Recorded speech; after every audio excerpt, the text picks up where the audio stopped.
सृष्टि के इतिहास को देखा जाए तो एक ऐसा अधिकार परमेश्वर ने मनुष्य को दिया था जिसकी वजह से मनुष्य सारी सृष्टि पर हुकूमत कर सकता था, पर उस अधिकार को मनुष्य अपने पास ज्यादा देर रखने में नाकामयाब रहा, क्योंकि मनुष्य पाप के आगे बेबस और लाचार बन गया था। मनुष्य पाप के आगे इतना कमजोर और निर्बल क्यों बन जाता है, या पाप से मिलने वाली खुशियों को पाने के लिए मनुष्य को क्यों लालायित होना पड़ता है। इन सब के बारे में जानना चाहते हैं तो इस वीडियो को अंत तक जरूर देखने की कोशिश करें। देखिए, क्या पाप की वजह से मनुष्य का सारे आशीष और अधिकार छीन सकता है?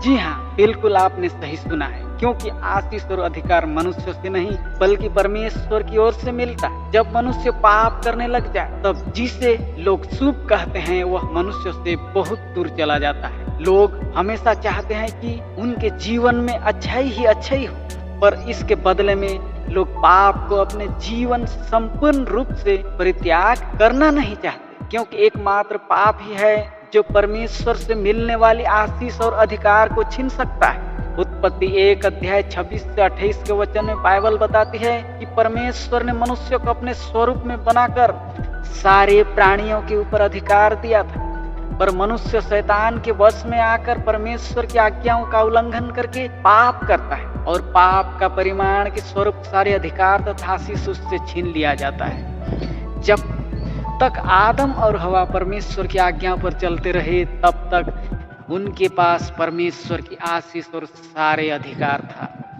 पर ज्यों ही वे पाप कर दिए, अदन की वाटिका से बेघर होकर तर तर भटकने के साथ साथ असुरक्षा की भावनाओं को महसूस करते रहे। वैसा ही जब भी लोग पाप करते हैं तो उनके जीवन से पद, पदवी, नौकरी, अधिकार और आशीष चली जाती है। इसलिए कोई भी पद के अधिकारी, शासक, न्यायकर्ता, नेता और मंत्री लोगों के विरुद्ध अन्याय, अत्याचार, घमंड और पाप नहीं करना चाहिए, क्योंकि परमेश्वर लोगों के बीच इस धरती पर भी आधिपत्य रखता है और वह जिसे चाहे उसे अधिकार दे देता है।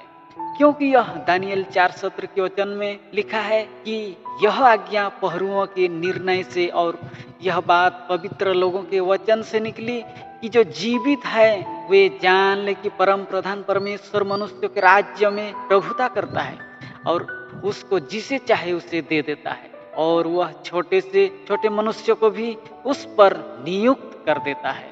क्योंकि दानियल 5:18 से 21 के वचन भी कहता है कि परमेश्वर ने राजा नबूकदनेस्सर को बड़ाई, प्रतिष्ठा और प्रताप दिया था, परंतु जब उसने अपने आत्मा से कठोर होकर घमंडी बनकर पाप किया तो उसकी राजगद्दी चली गई और प्रतिष्ठा भंग हो गई, जब तक वह जान ना लिया कि परम प्रधान परमेश्वर मनुष्यों के राज्य में प्रभुता करता है।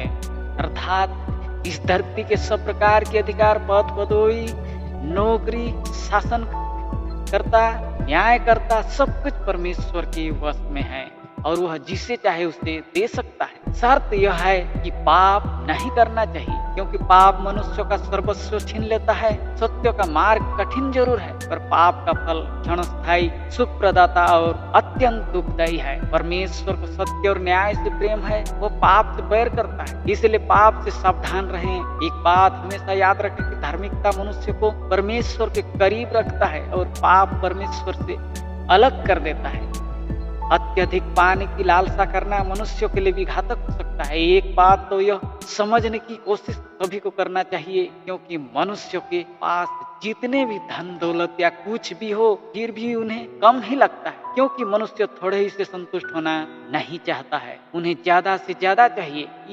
इस बात इतनी दूर चली जाती है कि खुदा का दिया हुआ तोहफा भी मनुष्य को मूल्यहीन और छोटा लगने लगता है। जैसे अदन की वाटिका की बात किया जाए तो उसमें आदम और हवा को किसी वस्तु की कोई कमी नहीं थी। वे जीवन के वृक्ष के फल भी तो खा सकते थे, पर मृत्यु की ओर ले जाने वाली ज्ञान वृक्ष की फल ही क्यों खाए, जिसे परमेश्वर ने उन्हें सख्त हिदायत दी थी कि उससे खाने से तुम मर जाओगे। पर आजकल भी देखा जाता है कि लोग कुछ पाने के लिए बुरी लालसा रखते हैं। जिस तरह सामने अमरत्व का फल जीवन वृक्ष रहते हुए भी आदम और हवा को परमेश्वर जैसे बनने की लालसा रखना मूर्खतापूर्ण बात थी। वैसे आज भी लोग गलत संगति, गलत परामर्श का शिकार होकर सच्चाई और ईमानदारी की और आंख मूंद कर पाप की ओर दृष्टि कर रहे हैं। पर अच्छे बनने के लिए अच्छा काम करना कोई बुरी बात नहीं है, पर कुछ हासिल करने के लिए पाप करना और करवाना महापाप है। दोस्तों, यदि आप अपने अधिकार, नौकरी, पद पदवी और प्रतिष्ठा बचाना चाहते हैं तो पाप कभी ना करें, क्योंकि पाप मनुष्य को समस्त प्रकार के अधिकार से बेदखल और कंगाल बना देता है। यदि आप इसे अच्छी तरह से समझ लेंगे तो